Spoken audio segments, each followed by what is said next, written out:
Me da muchísimo gusto, hermanos, poderlos ver, poder estar en esta casa de oración. Tenía 2 semanas que no estábamos aquí y regresar siempre es un alivio al corazón, el poder participar con ustedes, escucharles, verles, y qué bueno que podamos hacerlo así, también estudiando la palabra.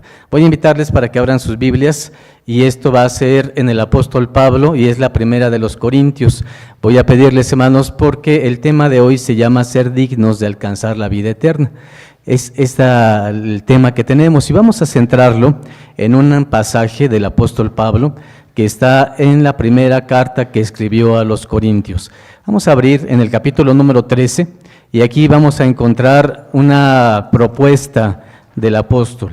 Vamos a encontrar una reflexión muy interesante que nos hace acerca de lo siguiente. Vamos a leer juntos del versículo número 1 hasta el versículo número 8. Es primera de los Corintios, capítulo número 13, del versículo número 1 hasta el número 8. Dice así la palabra de nuestro Dios. Leamos juntos. Si yo hablase lenguas humanas y angélicas y no tengo caridad, vengo a ser como metal que resuena o címbalo que retiñe. Y si tuviese profecía y entendiese todos los misterios y toda ciencia, y si tuviese toda la fe, de tal manera que traspasase los montes, y no tengo caridad, nada soy. Y si repartiese toda mi hacienda para dar de comer a pobres, y si entregase mi cuerpo para ser quemado, y no tengo caridad, de nada me sirve. La caridad es sufrida, es benigna, la caridad no tiene envidia, la caridad no hace sin razón, no se ensancha, no es injuriosa, no busca lo suyo, no se irrita, no piensa el mal. No se huelga de la injusticia, mas se huelga de la verdad. Todo lo cree, todo lo espera, todo lo soporta. La caridad nunca deja de ser, mas las profecías se han de acabar y cesarán las lenguas y la ciencia ha de ser quitada. Amén. Tomen sus lugares, hermanos, por favor.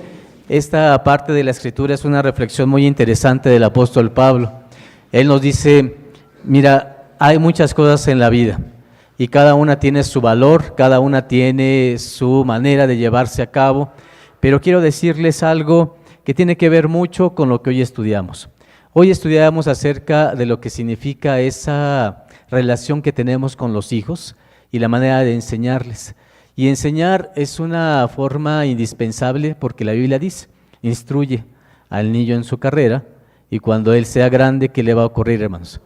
Pues va a tener esto, no se va a apartar, va a ayudarle para que pueda seguir adelante. Y nosotros tenemos esto como un objetivo de vida, pero lo dijeron muy bien todos los que comentaron. Debe de ser un proceso cognoscitivo, debe de ser algo que sea reflexivo. Aprender por aprender no nos lleva más que a solo tener información.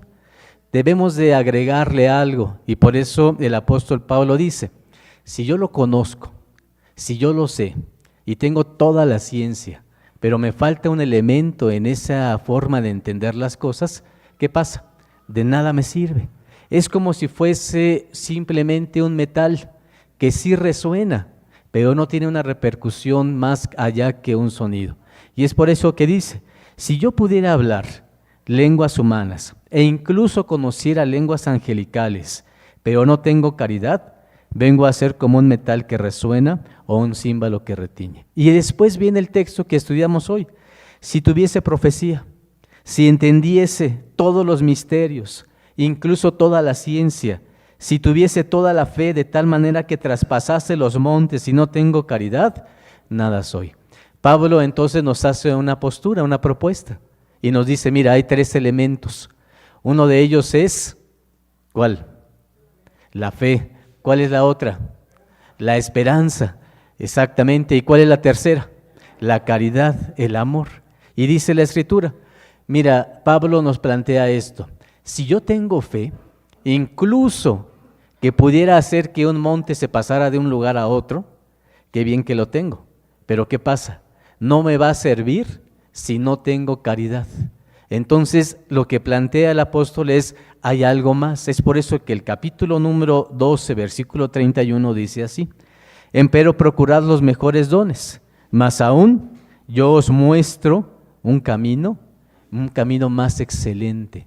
Entonces Pablo decía, tenemos que comprender esto y tenemos que llegar a la reflexión, tenemos que llegar al que el conocimiento no sea conocimiento nada más, sino que podamos darle un peso mayor a la reflexión, al análisis, a lo que nosotros podemos llevar a la mente para que podamos tomar una reflexión acerca de ello.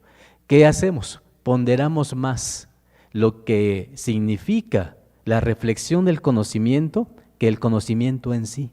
Porque si tuviéramos todo el conocimiento y tuviéramos toda la ciencia, pero nos falta este elemento, no nos va a servir de mucho. Entonces, la pregunta de hoy es, ¿y qué cosa es la caridad? Le llamamos amor, pero ¿de qué se trata?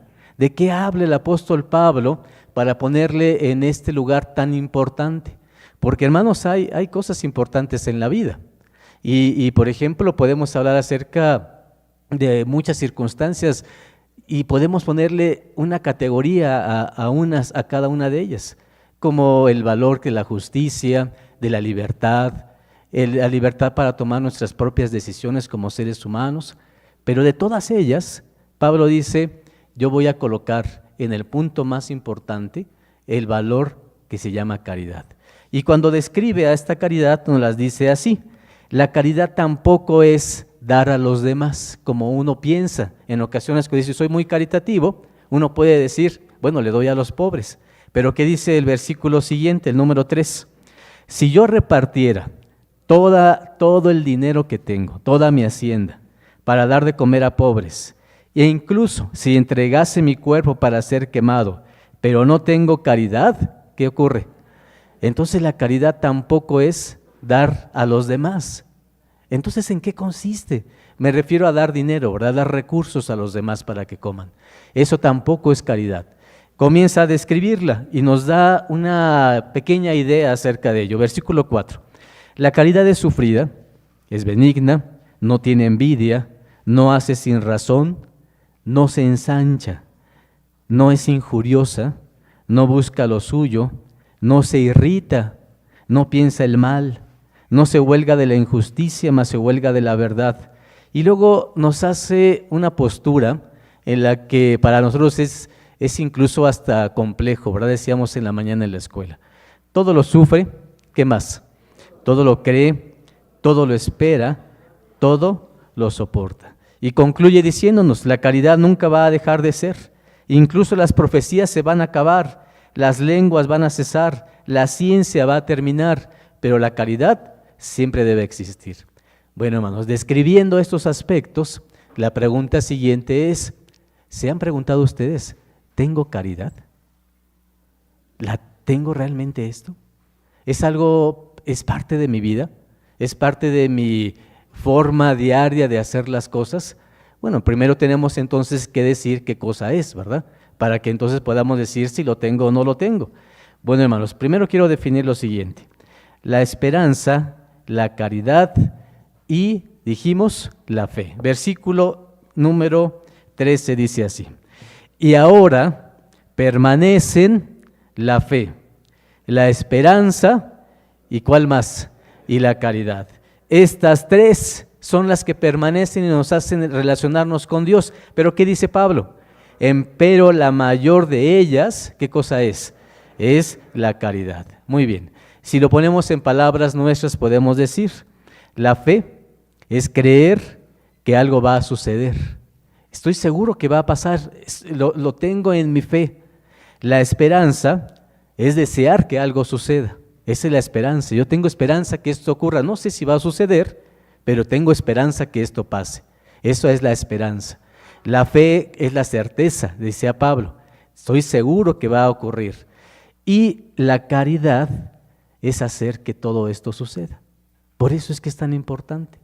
Cuando se une el querer que suceda, el esperar que suceda, el tener la certeza de que suceda, pero hacer que suceda, hacer que las cosas pasen, se le llama caridad. Y entonces por eso la caridad tiene un valor muy importante. Nos va a encaminar a decir, bueno, ¿qué estás haciendo para que la fe que tienes, tenga un rumbo y tenga un camino y sepa dónde va? Es por ello, hermanos, que nosotros en esta iglesia, debemos tener muy claro qué somos, a dónde vamos, tener una visión de iglesia. Y esta visión de iglesia está basada en este principio, en el principio de fe, en el principio de esperanza, pero sobre todo en hacer que las cosas sucedan. Y eso se llama caridad. Y entonces, en ese aspecto, hermanos, nosotros podemos enmarcar lo siguiente. Voy a platicar una cuestión. ¿Por qué tiene que ser con lo que nosotros hacemos? Lucas, capítulo número 6. Voy a darles algunos ejemplos para que durante la plática de hoy podamos entonces enmarcar qué significa la caridad, hacia dónde nos va a llevar. Vamos a empezar apenas a describirla. Capítulo número 6 de Lucas, versículo número 45 nos dice así. 6:45 de Lucas nos dice de la siguiente manera. ¿Estamos ahí? Muy bien. El buen hombre del buen tesoro de su corazón saca bien, y el mal hombre del mal tesoro de su corazón saca mal, porque de la abundancia del corazón, ¿qué va a pasar, hermanos? Va a hablar la boca. Entonces empezamos a enmarcar. Tengo fe, y decía Santiago, bueno, si tienes fe, hablas. Y dice, ¿cuántas personas hablan? E incluso Jesús decía, a unos demonios creen, ¿y qué pasa, hermanos? Y tiemblan. Entonces este verso dice, sí, tienes fe y hablas de eso, pero cuando surge de un pensamiento reflexivo, cuando surge de una situación que te hace razonar lo que piensas y te lleva a la acción, ¿qué pasa? De la abundancia del corazón habla la boca. Y como todos sabemos, no es que hable el corazón. ¿Quién realmente está hablando? Está hablando tus pensamientos, nuestras emociones, nuestras decisiones. Y cuando dice la Biblia de la abundancia del corazón habla la boca, es que entonces, ¿de dónde está surgiendo todo esto? De la acción que toman nuestros pensamientos y nuestras decisiones, de cómo manejamos las emociones, de cómo hacemos que esa emoción pueda servir para alguien más, para mí y para alguien más. Es por ello que la caridad tiene que ver con un momento de trabajo, con un momento de acción, con un momento de hacer las cosas. Voy a poner, hermanos, también otro ejemplo. Jesús decía lo siguiente, Mateo capítulo número 25, y decía, mira, es importantísimo que te centres en la caridad por lo siguiente, capítulo número 25 de Mateo, versículo número 21 dice así, capítulo 25, 21 dice, y su Señor le dijo, bien, buen siervo, ¿y qué más? Y fiel, sobre poco has sido fiel, ¿y qué va a ocurrir? ¿Qué dice este verso? Fiel se refiere a la fe, y la fe es algo que creemos, pero este siervo no se limitó solamente a creer. ¿Qué fue lo que hizo? Trabajó, ¿o no?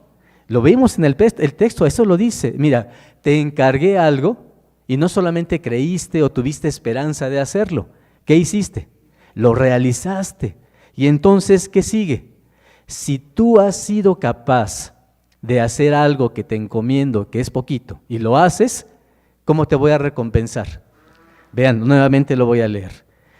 Y su Señor le dijo, bien, buen siervo y fiel, sobre poco has sido fiel, sobre mucho te pondré, entra en el gozo de tu Señor. ¿Cómo podemos pedirle a nuestro Dios que logremos grandes cosas si yo no he logrado lo poco que me han encomendado? ¿Cómo puedo decirle a los demás, vayamos, caminemos hacia la vida eterna, si no he podido lograr lo que a mí me ha tocado hacer? ¿Cómo puedo decirle a los demás, sean de esta manera, si no he podido lograr que eso suceda también conmigo? Es por eso que dice el versículo, miren, reflexionen.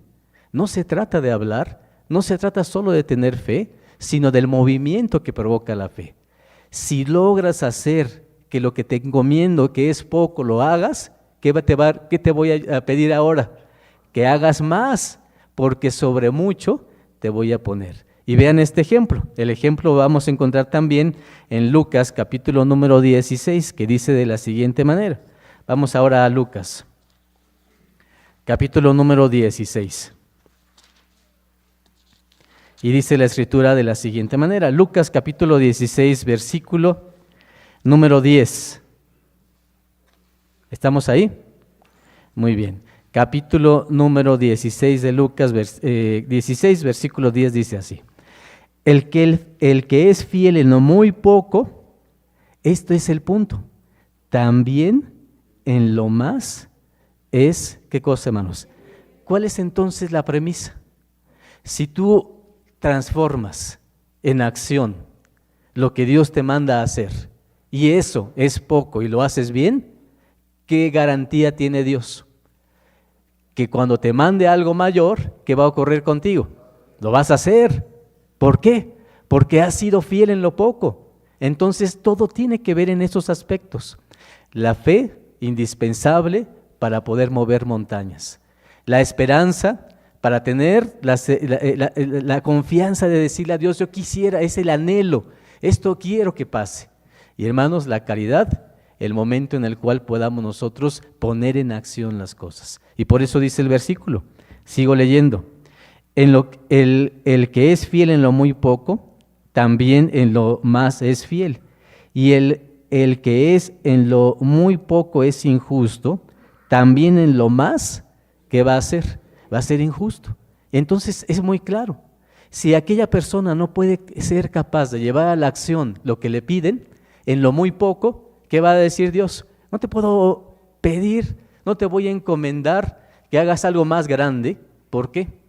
Porque no has podido hacer lo pequeño que te toca. Entonces es por ello, hermanos, que debe de moverse en la acción. No solo en el creer, sino en la acción. Vamos ahora a esta parte de la Escritura, Lucas capítulo número 14. Vamos a dar vuelta atrás a nuestra página. El capítulo 14 de Lucas nos lleva al versículo número 12 y nos dice así.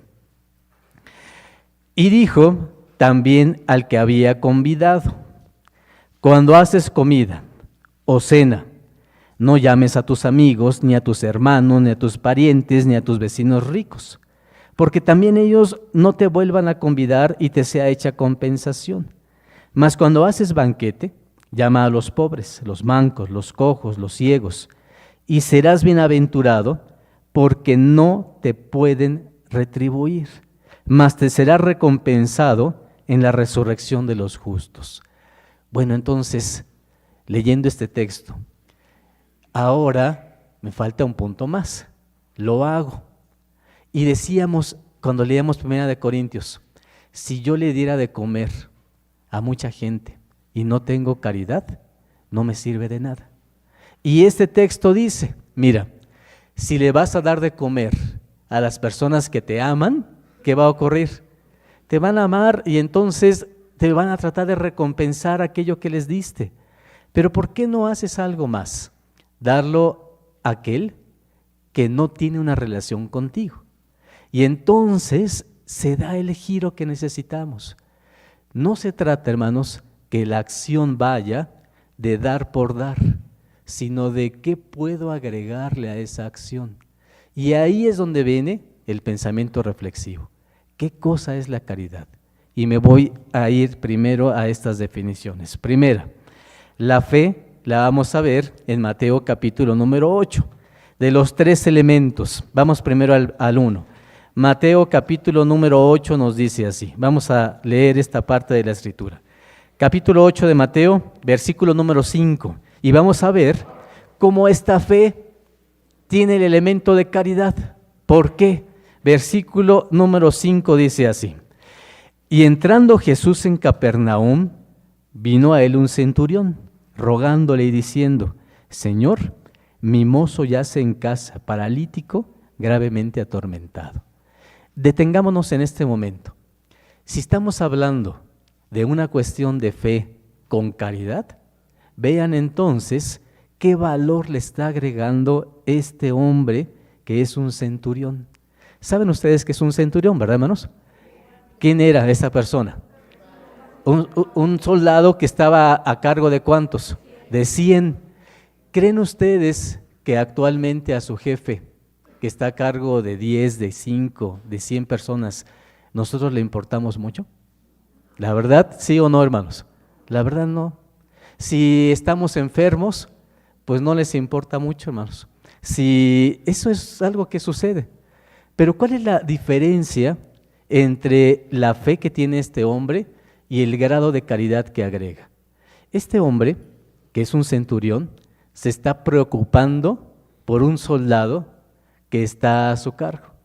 Y es capaz de moverse, no solo de tener fe, sino de hacer algo que otros muchos no serían capaces.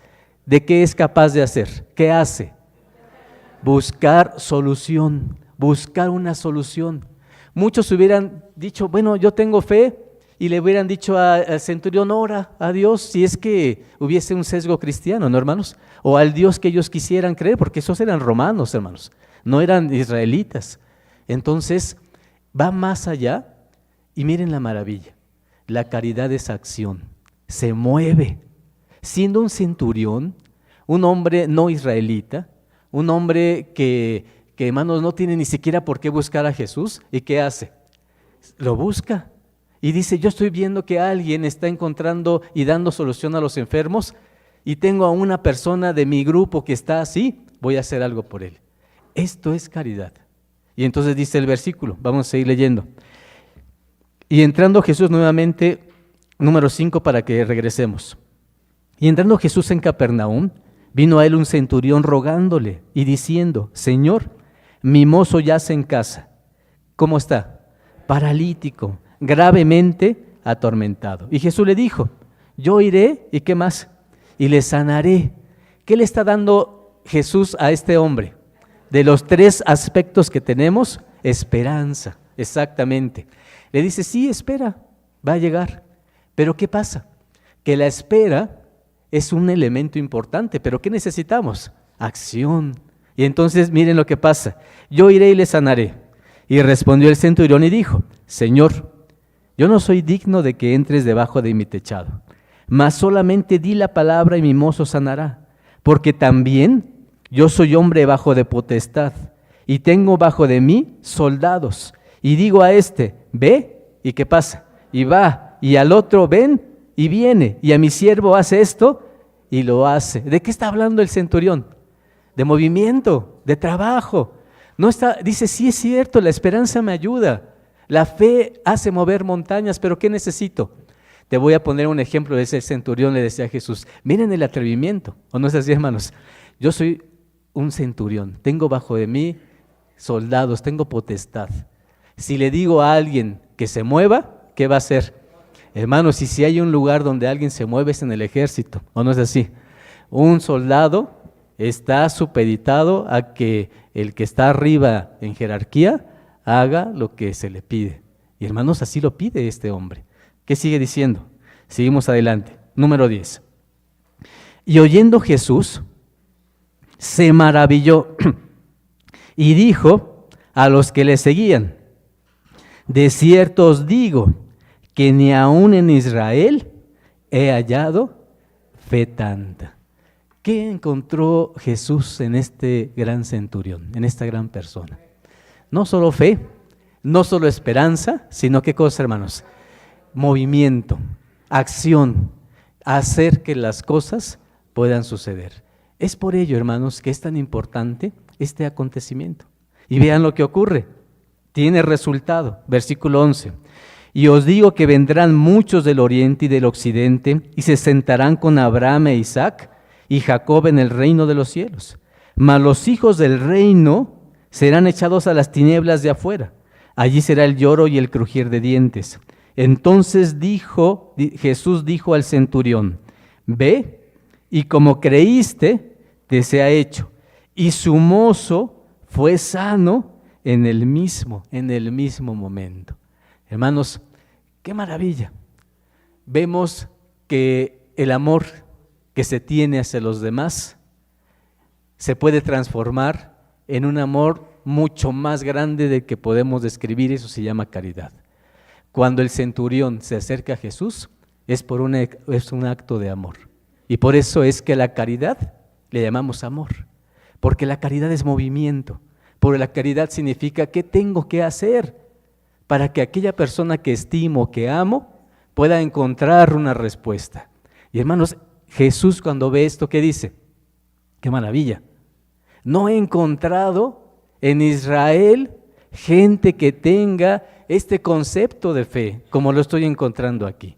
Y es precisamente lo que queremos nosotros el día de hoy, hermanos, reflexionar. Recuerden bien, se necesita fe, se necesita esperanza, pero se necesita también que nos movamos a que esto suceda. Dice la Escritura, hermanos, acerca de la esperanza. Les voy a poner un ejemplo.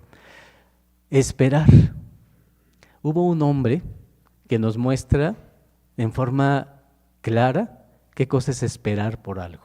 Y se los voy a platicar. Lucas, vamos a abrir la Biblia. Dice Lucas, capítulo número 2.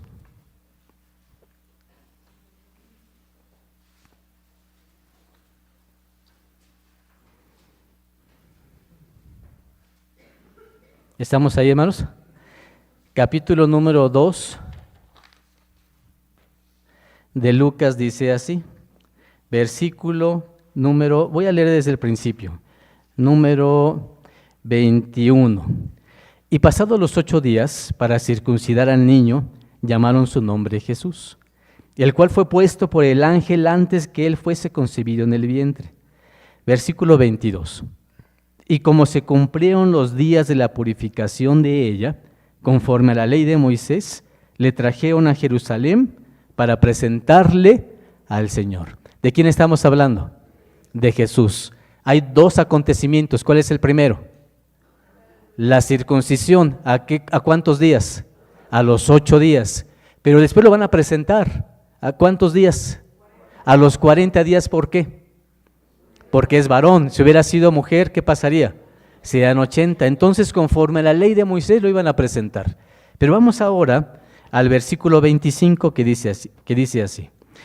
Y he aquí, había un hombre en Jerusalén llamado Simeón, y este hombre, justo y pío, esperaba la consolación de Israel. Cuando decimos esperar, ¿a qué palabra relacionamos con nuestro tema? Esperanza. Y dice, ¿qué tenía Simeón? Tenía esperanza de ver la consolación de Israel. Y dice, y el Espíritu Santo era sobre él, y había recibido respuesta del Espíritu Santo, que no vería la muerte antes que viese al Cristo del Señor. Y vino por Espíritu al templo, y cuando metieron al niño Jesús sus padres en el templo para hacer con él conforme a la costumbre de la ley, entonces él le tomó en sus brazos y bendijo a Dios y dijo, ahora despides, Señor, a tu siervo, conforme a tu palabra, en paz, porque han visto mis ojos tu salvación, la cual has aparejado en presencia de todos los pueblos, luz para ser revelada a los gentiles y la gloria de tu pueblo Israel. ¿Qué tenía Simeón? Hermanos, la fe significa la certeza. ¿Qué es la diferencia? ¿Jesús iba a venir, sí o no? Sí. ¿Iba a ser salvación de Israel? Sí. Independientemente de que Simeón lo viera o no lo viera. ¿Pero qué había en Simeón? Esperanza. ¿Qué esperanza tenía? A mí me gustaría, ¿qué cosa, hermanos? Verlo. Y entonces le pedí a Dios que me dé la oportunidad de verlo. ¿Y qué le hace el Espíritu? ¿Qué le dice? Te voy a dar esta bendición que esperas. ¿Y qué pasó, hermanos? Cuando llevaron al niño, el Espíritu lo mueve, lo lleva al templo, entra a este lugar y qué bendición tiene, qué maravilla tiene, hermanos. Lo toma en sus brazos. ¿Se imaginan lo que significó para Simeón tanto tiempo, tantos años? ¿Y qué le dice a Dios? ¿Sabes qué, Dios? Ahora sí, me puedo morir, ¿en qué? En paz. Ya me puedo morir en paz, porque me diste la oportunidad de que esta esperanza que tenía se viera cumplida. ¿Estamos bien hasta ahí, hermanos? Muy bien. Y ahora vamos entonces a la definición que la Biblia nos da a la caridad. Si la esperanza es buena, si la fe es indispensable, pero la caridad engloba todo esto, Pablo nos debe ayudar a definir qué cosa es la caridad. Romanos capítulo número 13. Vamos a encontrar aquí la definición de lo que significa esto. Capítulo número 13 de los Romanos.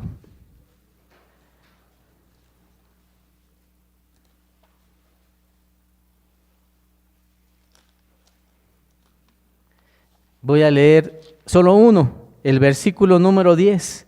Y en este pequeño versículo, Pablo nos va a definir lo que la caridad significa, hermanos, y nos dice así. Versículo número 10.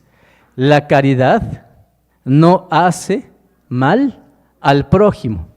Así que el cumplimiento de la ley, ¿qué cosa es? Es la caridad.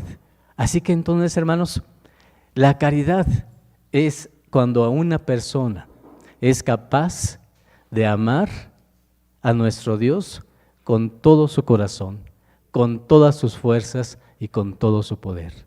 Este concepto lo tenían los judíos desde el Antiguo Testamento. ¿Cómo le llaman a ello? A ese concepto le llaman Shema. ¿Y qué significa Shema? Significa lo que aprendimos en la escuela hoy, oír. Y oír significa tomo el conocimiento y lo vuelvo práctico. Y entonces, hermanos, Pablo nos lleva a este concepto. El cumplimiento de la ley es la caridad. Una ocasión ustedes conocen muy bien ese pasaje. Un joven se acerca a Jesús y le dice, Maestro bueno, ¿qué tengo que hacer bien para alcanzar la vida eterna? ¿Y qué le dice Jesús? Mira, es muy sencillo. ¿Qué tienes que hacer? Guarda los mandamientos. Y le dice, mira, así como cuáles, todos estos. Muy bien. Oye, ya guardé esto desde mi juventud, ¿qué más me falta? ¿Y qué le dice Jesús? Tienes que aprender a que cuando hagas algo, lo hagas con un sentido mayor que el simplemente guardar el mandamiento. ¿Eres capaz de desprenderte de lo que te ata a este mundo? ¿Qué ataba a ese joven al mundo? Su riqueza. Él se sentía feliz con todo el dinero que tenía. ¿Y qué le dice Jesús? Dalo. No por el hecho de que la caridad sea dar, sino por el hecho de que tú eres capaz de desprenderte de algo. ¿Y qué dice, hermanos, ese pasaje? ¿Qué le ocurrió al joven? Se fue muy triste porque dijo, tengo mucho dinero, ¿qué voy a hacer? Si se trata de esto, ¿qué voy a hacer entonces con esta circunstancia? Vamos ahora a definir esto mismo que Pablo dijo, que la caridad es el cumplimiento de la ley en este concepto con Jesús. Vamos ahora a Mateo capítulo número 22. Y dice la Escritura, hermanos, en Mateo, que Jesús nos va a resumir muy claramente por qué la caridad es el cumplimiento de la ley. Mateo capítulo número 22, versículo número 35. ¿Estamos ahí? Capítulo 22, versículo 35 dice así. Y preguntó uno de ellos, intérprete de la ley, tentándole y diciendo, Maestro, ¿cuál es el mandamiento grande en la ley? Y Jesús le dijo, amarás al Señor tu Dios de todo tu corazón y de toda tu alma y de toda tu mente. Y este es el primero y el grande mandamiento. Y el segundo es semejante a este. Amarás a tu prójimo como te amas, ¿a quién? A ti mismo. De estos dos mandamientos depende toda la ley y los profetas. Así que entonces llevamos dejando muy claro, ¿qué cosa es la caridad? El cumplimiento de la ley. ¿Qué cosa es cumplir la ley? Si podemos hacer un resumen de ello, ¿qué diríamos? Tienes que aprender a que hay un Dios. ¿Lo respetas como Él merece? ¿Eres digno de poder sentarte a escuchar su palabra? ¿Eres una persona que has encontrado el camino que te lleve hacia Él? ¿Tienes comunicación con Él? ¿Oras constantemente? Y entonces dice, amas a Dios con todas tus fuerzas, con todo tu poder, con toda tu alma. ¿Dios es la prioridad en tu vida? Ese es el primer punto. ¿Y cómo le llama Jesús a eso? Le llama a amar. Y entonces amar es la expresión máxima que un ser humano puede tener hacia algo como es nuestro Creador. Pero no se nos debe de olvidar que Jesús no se concretó solamente a esa parte de la Escritura. ¿Qué más dijo? Tienes que amar a quién más. Para que se cumpla, necesitas la otra parte. ¿Y qué es la otra parte?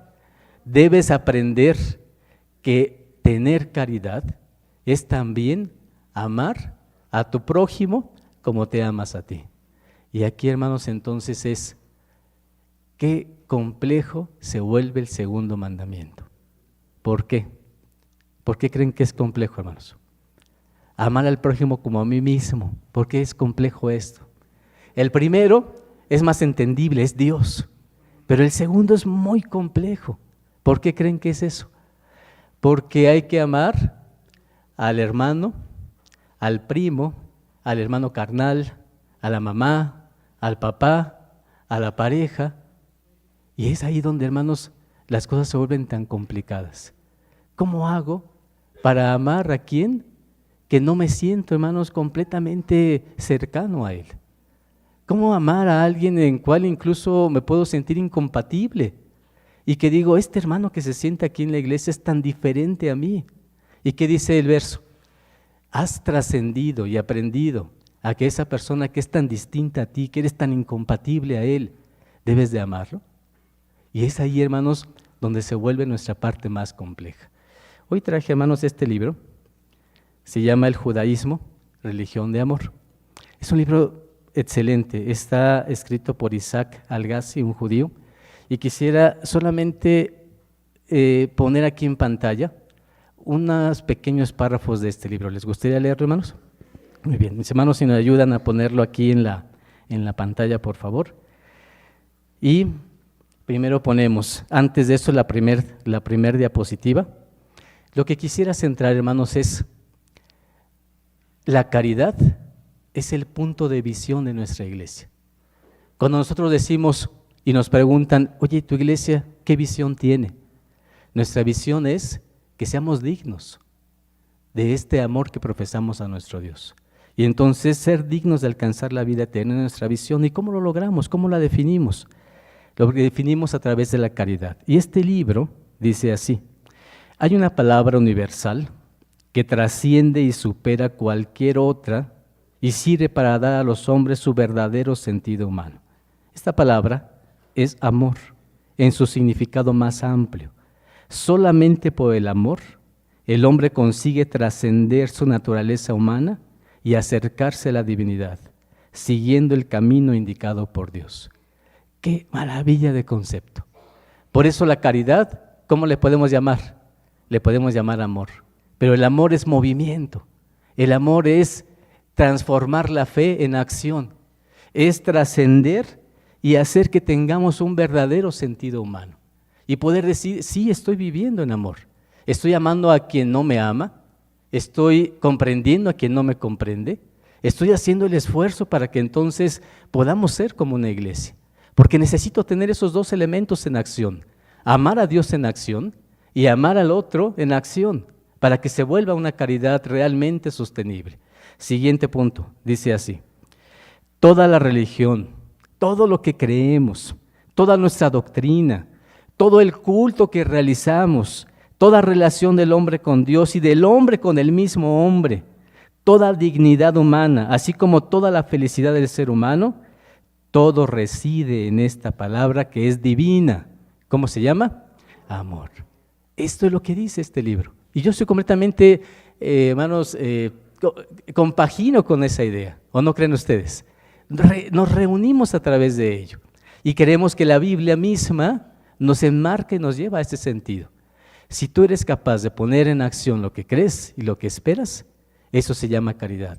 Y si la caridad te mueve, ese es el camino más excelente que hay. Y esa es la manera de encontrarnos con Dios. Quiero, hermanos, ahora les traje un segundo libro. Este segundo libro es excelente, hermanos. Lo escribió un psicoanalista, un filósofo humanista, un psicólogo social que se llamó Erich Fromm. Este libro se llama El arte de amar. Y lo que dice es, ¿sabes qué? El amar no es nada sencillo, es complejo y es como un arte que necesitas dominar. Y este hombre, hermanos, es un escritor judío. Y entonces toma elementos judíos y elementos de la Biblia para decirnos cosas importantes. Y hermanos, incluso este escritor trabajó aquí en México. Él dio clases en la universidad, en la UNAM. Y este escritor nos dice nos hace un planteamiento. Dice, oye, ¿tú crees que Caín amaba a Abel? ¿Cuál es la respuesta? No. Cuando le preguntó Dios, oye, ¿dónde está tu hermano? ¿Cuál fue la respuesta? ¿Soy yo guarda de qué? ¿Soy guarda de mi hermano? Entonces lo que plantea este escritor dice, no lo amaba, porque no tenía responsabilidad por lo que le pasaba a su semejante. Podía no quererlo, porque Caín y Abel no siempre se llevaban bien, eran hermanos, pero cada quien tenía su perspectiva y su manera de ver la vida. Y hermanos, le dice, ¿tú lo amabas? ¿Lo amas? ¿Y qué respondió Caín? ¿Soy yo acaso guarda de mi hermano? Y la segunda pregunta que hace este escritor en este libro es, ¿Jonás amó a los demás? ¿Qué opinan, hermanos? ¿Amó a la gente? No, hermanos. Cuando a Jonás le dijeron, mira, Jonás, vete a Nínive a predicar. ¿Y qué dijo Jonás? No me voy allá, no quiero ese trabajo porque no me interesa la gente. ¿Y qué fue lo que hizo? Se subió a un barco y si la dirección para Nínive era para allá, ¿qué fue lo que hizo, hermanos? En dirección contraria, no quiero estar ahí. Y la pregunta entonces es, ¿lo amaba? Y la respuesta es no. Entonces, bajo ese planteamiento, este escritor nos dice, mira, el amor existe en muchos elementos. El amor hacia los padres, el amor a la familia, el amor a los hermanos, el amor a la sociedad, el amor a la pareja.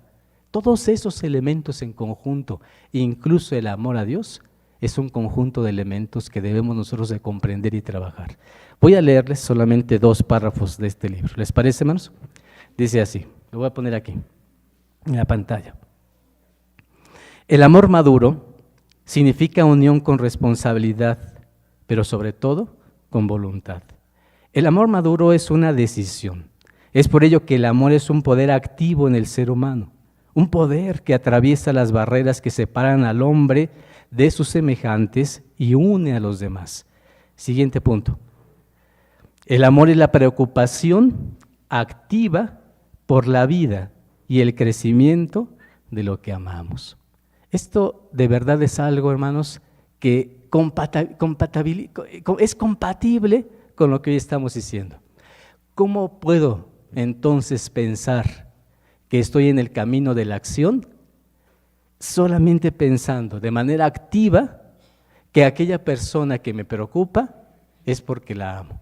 Y si me preocupa, ¿qué pasa? Tengo que hacer algo por ella. Y por eso dice, el amor y la preocupación activa por la vida y por el crecimiento de lo que amamos. Cuando falta tal preocupación activa, no hay amor. La esencia del amor, ¿qué cosa es, hermanos? Es trabajar por algo y hacerlo crecer. Por tanto, el amor y el trabajo son inseparables. Se ama aquello por lo que se trabaja y se trabaja por aquello que se ama. Esto es acción. Y por eso Pablo decía, yo les voy a mostrar un camino más excelente. Hagan las cosas, procuremos trabajar por ellas, hagamos que las cosas sucedan. Esto, hermanos, es nuestra visión de iglesia. ¿Nosotros qué queremos? Queremos que los que son parte de la iglesia, los que lleguen a pertenecer a la iglesia, hermanos, seamos dignos de alcanzar la vida eterna. ¿Y qué significa ser digno? Ser capaz de resolver nuestros problemas, ser capaz de amar, ser capaz de poder enfrentar las situaciones de la vida, ser capaz de amar a Dios, aunque sea complicado y no lo veamos. Decía Juan, ¿cómo puedes amar a Dios si no amas a tu hermano que ves y a Dios no lo ves? Tienes que buscar esto en tu mente. Y hermanos, ahí está la esencia del movimiento, la esencia de la acción. Decía Jesús entonces, la caridad es el movimiento máximo del ser humano. Cuando se mueve por el otro, cuando se mueve por el que no comprende, por el que no se siente a gusto y se acerca a él y le dice, hermano, ¿de qué manera nos podemos sentir mejor? ¿De qué manera podemos ser compatibles o al menos entendernos o al menos comprendernos? Cuando logramos hacer esto, hermanos, estamos poniendo esa dignidad que Dios nos pide para alcanzar la vida eterna. Hay un texto en la Biblia donde el apóstol Juan describe a la iglesia. Y dice, mira, yo veo a la iglesia, ponía la iglesia antigua, la iglesia judía, y dice, veo como una mujer que está vestida ¿de qué? De sol. ¿Y qué más, hermanos? Y pone a la luna debajo de sus pies. ¿Han leído ese versículo, hermanos? Y dice, eso es para mí, decía Pablo, eso decía Juan, así es como Dios me está mostrando a través de esta visión, me está mostrando a la iglesia. Vean, dice Apocalipsis, capítulo número 12.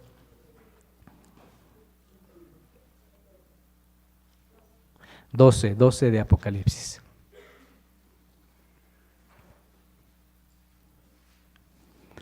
Apocalipsis 12 dice el versículo número 1.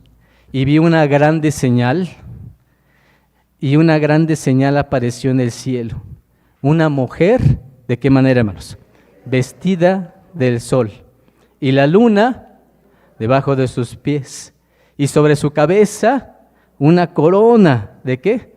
De 12 estrellas. Bueno, si vamos a la religión popular, esta imagen, ¿a dónde la llevan?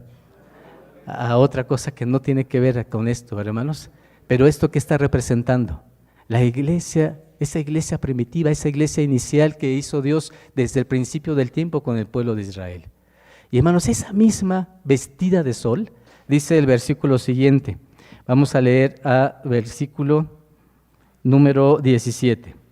Entonces el dragón fue airado contra la mujer y se fue a hacer guerra contra los otros de la simiente de ella, los cuales guardan los mandamientos de Dios y tienen el testimonio de ¿quién, hermanos?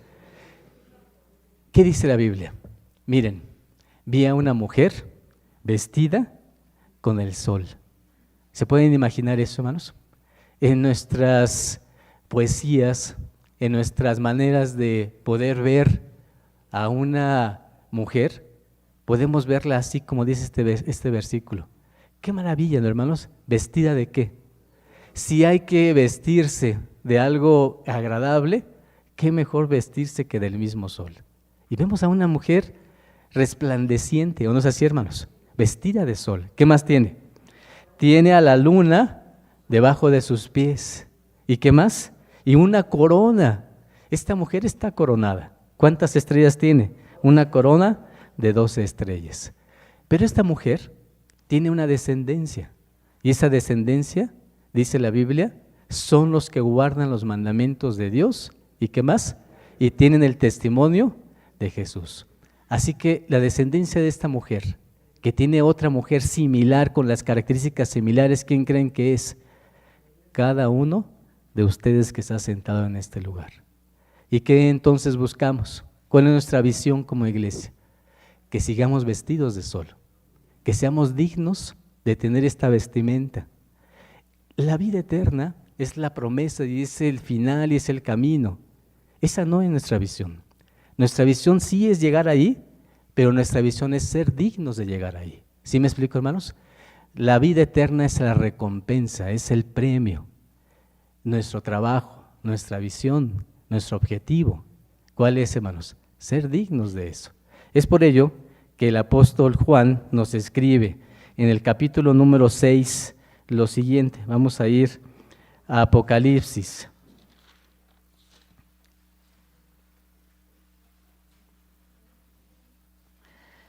Ahorita les digo, hermanos, qué texto es.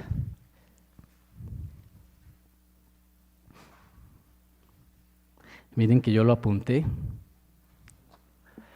y no lo encuentro. Déjenme ver. Hermano Josué, ¿dónde está el verso que dice de las bodas del Cordero? 19, exactamente. Gracias, hermano. Fíjense que eso de recordar los versos nada más no funciona siempre, ¿verdad? 19 de Apocalipsis nos dice así, hermanos. Dice la palabra de nuestro Dios, versículo número 7, capítulo 19 de Apocalipsis, versículo 7 dice así. Gocémonos. ¿Sí? ¿Ven esta expresión, hermanos? Pónganlo en la acción. Gocémonos y alegrémonos y démosle gloria, porque son venidas las bodas del Cordero. ¿Y qué ha ocurrido? Su esposa es digna, se ha aparejado para ese momento. Esa es nuestra visión, ser dignos de eso. Versículo 8. Y le fue dado que se vista de lino fino, limpio y ¿qué más? Y brillante, porque el lino fino son las justificaciones de los santos. Y él me dice, escribe, bienaventurados los que son llamados, ¿a dónde, hermanos? A la cena del Cordero. Y me dijo, estas palabras son ¿de quién? Son de Dios y ¿qué más? Y son verdaderas. Hermanos, ese es nuestro objetivo. Esto es nuestra manera de pensar, nuestra manera de estructurar nuestros pensamientos. Existe la fe y la fe nos ayuda a mover montañas. Existe la esperanza para lograr que las cosas que queremos que sucedan estén ahí y estemos pensando que van a suceder. Pero de todo ello, la acción, el movimiento, la caridad, el movernos a amar a nuestro Dios, a los demás, dice este versículo, nos va a hacer dignos de alcanzar la vida eterna. Que Dios les bendiga grandemente, hermanos. Paz a vosotros.